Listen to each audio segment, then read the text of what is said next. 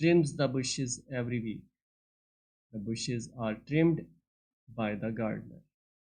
The bushes are trimmed by the gardener every week.